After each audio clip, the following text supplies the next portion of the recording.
Do you think being in the limelight's made that worse though? Being in the limelight, it's made, yes, it's been like a catalyst, and it's heightened it. So, see, at one point I hit 30, I had a wobble then, and I started getting hair transplants, which I didn't actually need. I started getting Botox, or even things like Botox, or gym, like obsessing with the gym. Like being overly obsessed with the gym, that's a body dysmorphia, you know? And anyone that goes to the gym, you can be in the best shape. Like, people have gone, you're in great shape, and I'm still looking in the mirror and I'll still find fault.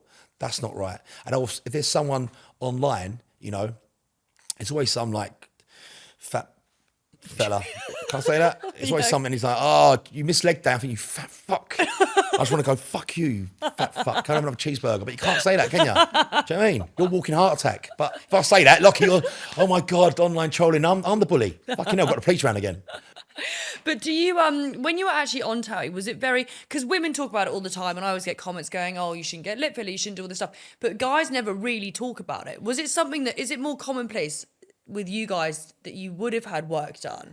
In the industry we're in, I think it's, to be honest, I'm very comfortable. I'm quite comfortable. Like I said, I'm confident in myself, so, which is a weird thing, right? So I'm confident in myself where I can talk about this stuff, but at the same time, I've got the body dysmorphia where I'll find fault in myself, you know? Yeah. I'm very self-critical, even with this. You can see I'm passionate, but I'll still find fault or think I haven't done something correctly, you know? So I don't look at it as a bad thing. I'm aware that I have it, and sometimes I'm like, James, look, like my dad goes to me all the time, like, fucking hell, stop being so vain, like, you're sweet. Like, forget it, you know? But sometimes you need that reassurance, that check. But I think men in this day and age have a lot more people, whether you're getting your teeth done, well, you don't like your teeth, well, that's body dysmorphia. Yeah. Do you know what I'm saying? Even silly things like that, people are like, oh, everyone gets their teeth. Yeah. See, when they're taking pictures now, like, no matter who you are, whether you're on TV, not on TV, you're an influencer or not an influencer, men or women, whatever, they're all finding fault. You know, actually, maybe the older generation don't care as much. They're actually probably better. Or I don't know, it's because so much of everyone's lives is out there in terms of like social media stuff. So one has to not feel they have to look a certain way, but there's a lot of judgment constantly about the way one looks. And I don't know if that feeds into it, that we're all now just a bit more. Do you know what? I think a lot of factors feed into it, like the media, the people. You got to remember, there's a lot of people that are going through, you know, at the other end of the phone, of the picture, or whatever, looking at you on your social media. There's a lot of people with their own demons, and they're just Projecting it. They're projecting it, and they're just saying things out of spite. It's not even they've got an actual issue with you. And then, you know, probably a year later, after that problem hopefully has been resolved, they're probably like, oh, I don't know why I even said that. Yeah. Do you know what I mean? But it's at the time, they just want to, I don't know, it's just like bringing someone else misery or upsetting someone else I don't know, makes them feel better about themselves. It's almost like with the shows that we're doing, or EastEnders. Let's not talk about our shows because it looks like we're digging them out. But see, with EastEnders, when people are watching EastEnders, and it's always, because it's a soap, something's happening every day. It makes people feel better about their own lives, because you think, fucking, my life's back. No, Ian Beale, look at fucking Ian Beale. I've got nothing left. Do you know what I mean? He's proper fucked. Do you know what I mean? So, it's so true, actually. And they're like, oh, yeah, look, fuck it, ain't that bad. Let's go and get on it. Has any comments or trolling you've ever had actually really affected you? No, they just make me angry, and I'm like, where do you live? Come to your Like door. me on a hangover, I used to troll them back. Yeah, but you do that, but it's just saying you could be there all day. No, I don't. Next minute, you fucking hell, you start Friday, you're there Sunday. Do you know what I mean? You're still going through the comments. We had Miles Nazar on recently, who also spoke about the body dysmorphia. What would your advice be to anyone else who's struggling with it? / how do you sort of, if you feel like you are being overly particular about the way you look, what do you do to change it? I would just slow down. Try to rationalize what you're doing. Yeah. You know, it's overthinking as well, because when you're looking at it and you're finding fault, you're overthinking it. Yeah. Do you know what I'm saying? You look at the picture, stop overthinking it. You need to have a bit of confidence. And it really, the problem is, right, it sounds so silly and so trivial, but you have to be that bit confident. Yeah. And, you know, even if for a little while, turn the comments off. Like, if you're that bothered, turn the likes off, the like count, turn that off, yeah? Turn the comments off. Then that picture, the best picture in the world. It doesn't matter. Like, turn the comments off and turn the likes off. It doesn't matter, because that's the other thing you do, don't you? You put it on and you're checking to see how many likes you got, or you are looking through the comments. Like, stop that. Or in everyday life, the thing is, I've actually got a few friends that are not influencers. They've got very normal jobs, and they've messaged me about it, and one of them's actually having therapy over it. This guy's a really good looking guy, by the way. And I'm like, Mate, and it's so weird. It's actually probably the ones that are these really attractive people that have got it worst. Yeah. Do you know what I'm saying? And a lot of it does come down to aging. This whole thing about aging. That aging is Everyone's terrified to age. all this aging stuff. Look, aging is a number. Can't be honest with you. You want to make yourself look younger, live a healthier lifestyle, get yourself in the gym, eat a better diet, and you just take care of yourself. Like, you know, don't go out drinking all that. See things like drinking and stuff. That you know that all that toxic stuff. I know we all do it. Well, I know you're not you, but we all do it for whatever reason.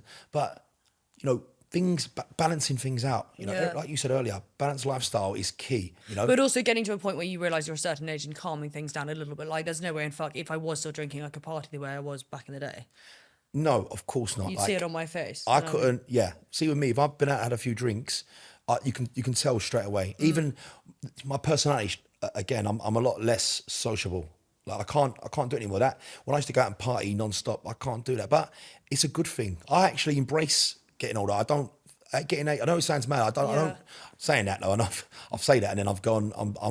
I'm getting Botoxed up, or I'm going to the gym. But with what we do, the better we look, the more money you make. You see certain. Well, I've got a fitness brand. I need to look a certain way because whether I look at myself as an influencer or not, I am the face of my brand. So I need to look a certain way.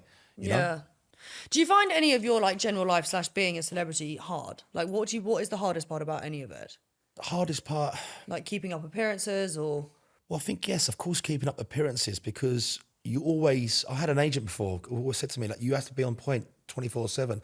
Even bodybuilders, see like these Mr. Universes or these certain models, they'll get shoot ready. They're not shooting all the time. With us, especially when we're doing these TV shows, you need to be in shape or on point all year round. See, stepping away from the show, because obviously being on TOWIE is very demanding, especially when you've got youngsters coming through. You're competing with youngsters, which is a lot easier for them to be in shape than it is for you. Because naturally, as you age, post 30, certain things are harder. You have to start watching what you eat more. You have to be a bit more careful if you're having a few drinks, you know. So it is. There's a lot, but I enjoy it. The thing is, I'm not gonna sit here and slag it off. Like, it's gave me a great life. It's given me a fantastic platform. I wouldn't be sitting here today talking to you. I wouldn't have this brand. Yeah. You know, people wouldn't believe me. That following and what I've built up, that influence has enabled me to, you know, have a very, you know, a good life. You know, a very affluent and a great life, which I'm very happy with. You know, I wouldn't change it in that respect. Some of the stuff, like I said, some of the stuff that I know without my control, that's down to me then to be better prepared for. Like we said, when I'm putting myself in certain environments, I need to be more self-aware of what I'm doing and how I'm conducting myself. You know, if I don't like an environment, remove myself from it. Yeah. You know? Yeah. You're very wise, Lockie. I'm trying. Honestly. You know, I'm charging this for this therapy session. What? You're giving me therapy. Yeah. I probably need it. Dating, the world of dating. So Dating. you're 38, no kids. No kids. Do you want kids? I would have kids. It's not like, right, yeah, I would say I want kids. It's very difficult, even like for me, Andrew, in this industry. I feel like it keeps you young. You know, it does keep you young, and it makes it very hard to you know, meet someone. You know, you normally meet people within the industry or of a similar. Have you had relationships with people completely out of the limelight? No, I've not had like a. Well, yes, I've been out with people. Yeah. I mean, I've been out. I've dated, maybe seen someone, and. You know, last time I actually done that, I was seeing someone for a little while in Dubai. Now, because I was in Dubai for a little while, I know I've just come back. My leverage, what I've done for the last 10 years, my name is here, so I need to be here. Over there, I wasn't known. Obviously, the odd person might know me, but over here, I'm a lot more known. So it makes it more difficult to date a normal person as such. Then over there, I sort of had a bit of normality, which was nice. But yeah, that fizzled out because I couldn't stay there. I couldn't set up. She wanted me to stay over there. I couldn't stay there. I come back here. But at the minute, to be honest, I'm so focused on the business. I don't feel like dating someone is a full-time job in itself. And I think it's disrespectful to that person and to myself because I put so much time into this. At the minute, I need to see this through. I need to get this launched. Once it's launched, not that the you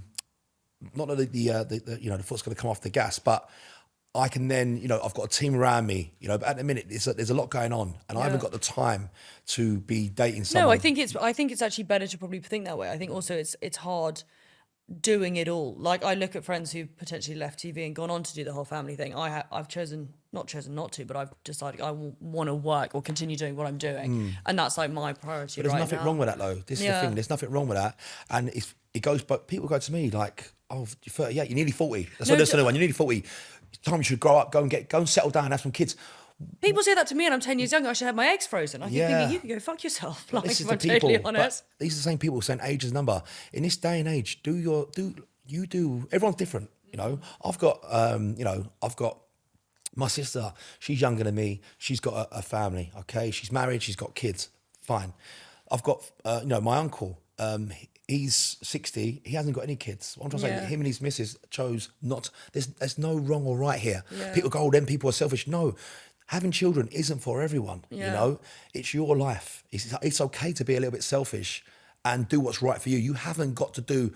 Why have we all got to be the same? You know, if we was all the same, it would. I know that old cliche. It'd be boring if we were all the same. Yeah. You know, do what's right for you, and I think you're doing the right thing anyway.